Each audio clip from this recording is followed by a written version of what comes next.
just how does it feel right now? It seems like you guys have control, but at the same point in time, it's a tough series. I don't know if you ever have control until you've won the fourth game, particularly against a team like that, and particularly with how good they are at home. I think they played really well. I think we played a really smart, detailed road game, gave ourselves a chance to win, and found a way to win an important game. But the next one's always the most important, and this series is a long way from over. The word last year when we played Seattle was the way they beat Colorado was 4 lines and depth. The same thing with you guys. It seems like that's a good key, and it seems like yesterday was a good example of it. Yeah, I can't tell you how important our depth's been through the playoffs so far against the two teams we've drawn. I mean, you couldn't get, that's the last 2 Stanley Cup champions. So, I thought last night again, our depth guys were the difference. The Duchesne line was probably our best line overall, and the Steele line scored a goal for us at a critical time. So, we've been getting that all year, but particularly at important points in the playoffs this year. You mentioned that playing the last 2 Stanley Cup champions in these playoffs to start off, and it's so close in the first round. Yeah. We'll see how this series plays out, but when you're in these series where it's so close, the poise your team showed last night in the third period, to have that kind of poise when it's not always going to go your way. Right. Yeah, that was the most impressive part for me, because we didn't play with the same poise in game 1 and 2, but we were smart enough to recognize it and look at what we did wrong and get it fixed. And I don't think you could have played a better third period than we did last night. So, that tells me that the group, understands, is engaged, knows the importance of the details this time of year, and, just a fantastic way to close out a game on the road. The way they performed last night in that third and the way you sound about it, is that the sort of game where even last night you maybe delay going to bed to look at film because you liked what you saw that much, or is it one of those, I will get rest like a normal human?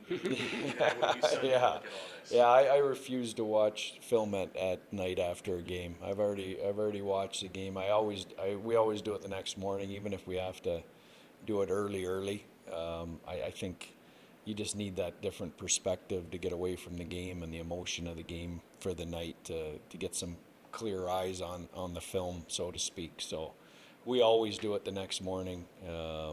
But, it was what I felt it was on the bench. It was just great commitment, great detail, good road game, and a lot of intangibles on the road. A lot of shot blocks last night, some key plays, when there was breakdowns, and then obviously Otter, when we did break down a little bit, he was there to make a big save.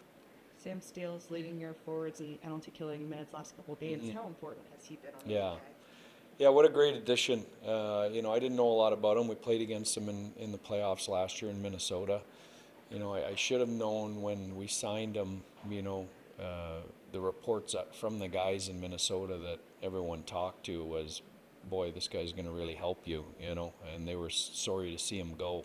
So, that was the first sign that we were getting a pretty good player, but he's been excellent all year. He's been way more versatile than I knew. I didn't know, he could kill penalties.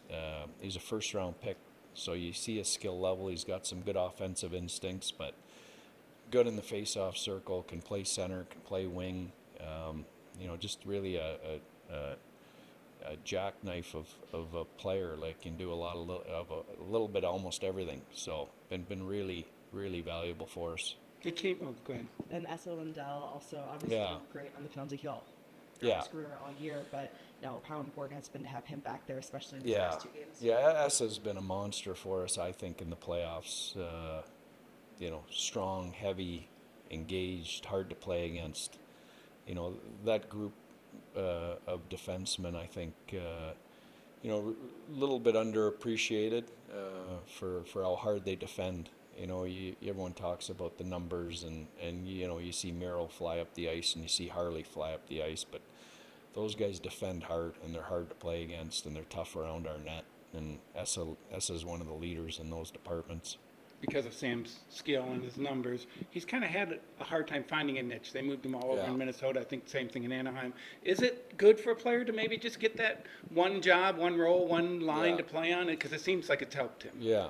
Well, I think every team needs a guy like Sam Steele. Yeah. You know, that you know, the what he does is he's a mismatch in the depth of your lineups because of his skill. Right. And because of his skill, he also has the ability to plug in with good players if you have injuries or someone's not going. You know, those guys are invaluable. Could I ask you about Ryan Suter?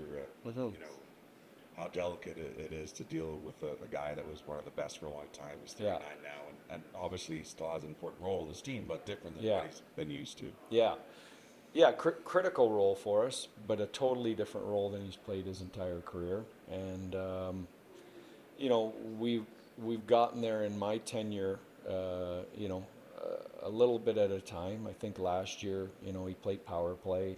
You know, he played basically in the playoffs with Miro as a top pairing defenseman. You know, and this year, and you know what, we weren't deep enough last year, and we wore those guys out, and it showed against a deeper Vegas team. And I think this year we wanted to create some more depth back there and slot guys in, and everybody do a little bit less with more, or a little more with less minutes, including our forward group. And Ryan was no different. So, you know, we moved him off the power play, lowered his minutes, and, you know, he's been a true professional. You know, it's been nothing, you know, other than what's best for the team. And that's not hard to do when you played as important a role as he's played on every team he's played on his entire career. But, you know, another guy in line with Matt Duchene and Jamie Benn and Tyler Seguin and all these guys that are checking their ego at the door and doing whatever it takes to help us win a game. If that means a little less for them individually, you know, they're good with that, and that's the key to our success.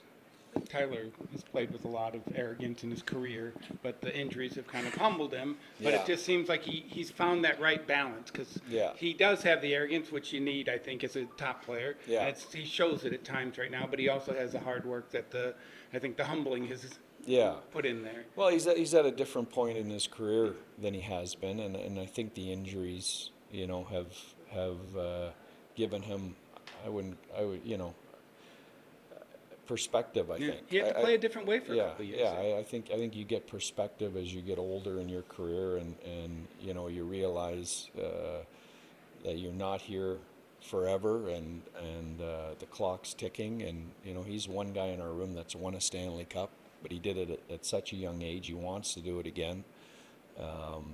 You know, so his head is in a great place, and another guy that, because he's checked his ego, has been really valuable for us. With him off the ice, you know, because last night we're seeing him on the podium with Stangeman, giving him pats on the back and everything. He calls Wyatt Johnson a pup. Yeah. You know, how much is he, I don't want to say he's hockey dad, but is he kind of a hockey big brother for some of these You guys? know what, one thing I didn't realize about Segi was his leadership ability. You know, he's you know, guys in the room gravitate towards him. He's got a big personality. But he really is a team guy, you know, and I think he's, you know, I think that leadership's probably grown over the years. You know, again, perspective. You know, he's married now, and you know, he's gone through some major injuries where I'm sure, you know, his career flashed before his eyes. You know, on whether he was going to play again and what that was going to look like. So, you know, it's great to see growth like that from players, because you know, that's what winning dressing rooms have. How much can you, sorry, I'm going to keep this going. When you have guys like Stankoven and Johnston and everything, not just their presence, but also what they're doing, how much can that add to a better team in terms of that energy boost, just kind of that youthful energy that you know, veterans kind of need a jolt sometimes? Yeah, for sure. And I would put Harley in that category too, and no one talks about him. I mean, he's the same. He's maybe a year older than those guys, you know. So, you know, all three of those kids are playing big roles for us, major roles. and they do have energy, and they don't look as fatigued, on back-to-back nights or as the series gets going. You need those young legs, if you're going to go anywhere and go through the gauntlet and the grind of what we're going through right now. So those guys bring a youthful enthusiasm every day that I think is contagious to our group.